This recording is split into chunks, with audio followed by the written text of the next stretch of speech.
Welcome to Ignite Success. I'm Wendy Barlin, your host, and today we have Gabriel Shahin with us of Falcon Wealth Planning. I am thrilled to introduce you to Gabriel, who has extensive background in investing. He has an MBA and tax experience. So we are thrilled to have you with us today, Gabriel. Thank you. Wendy, thank you for having me. It's a pleasure.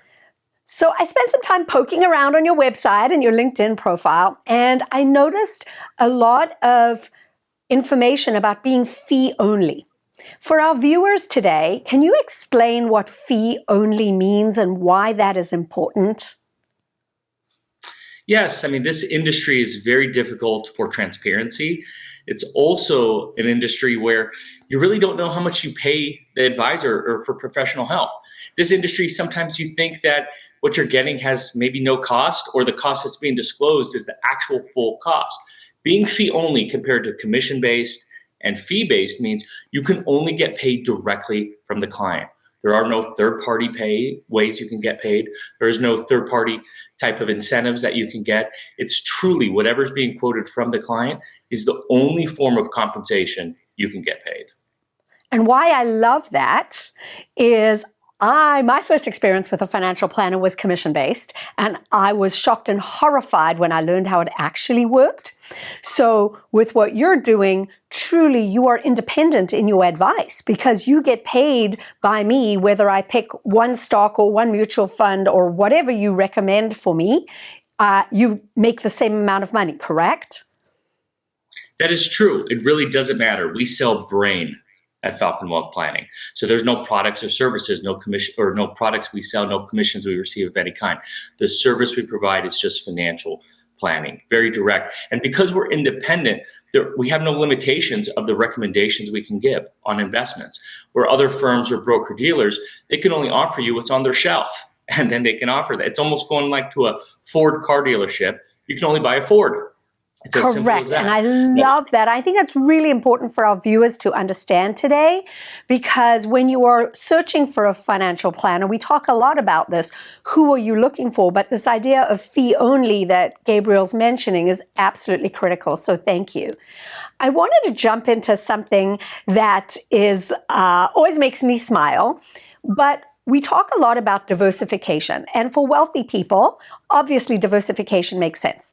But for those business owners who are just starting out their investing journey, do you have advice or an opinion on whether investing in real estate is better or worse as a first choice than the stock market? You know, I see so much on social media, all these shiny objects that say, oh, invest here, invest there. It's so confusing. And in fact, my brother-in-law always tells me, Wendy, your stock market never calls you at midnight with a broken toilet. So do you have any advice for our business owners who are just starting to invest, where to get started? Yeah, it's a great question, especially for the business owners, because those are the ones who take the most risk. It's also the ones who get the most rewarded. But for a business owner, it's crucial to understand liquidity. Liquidity is everything for a business owner, because when things are great, it's amazing. But when things are bad, it's terrible. Real estate, you can't just liquidate it at any time that you want. But with stocks, investments, cash, and so on, you need that cash reserves at all times. Right. Yes, the investments can be volatile at times, but the majority of the time you can liquidate it within 24 hours. And that's needed for a business owner. And they don't call in the middle of the night. You don't need that additional stress. It's true passive with zero involvement on your end.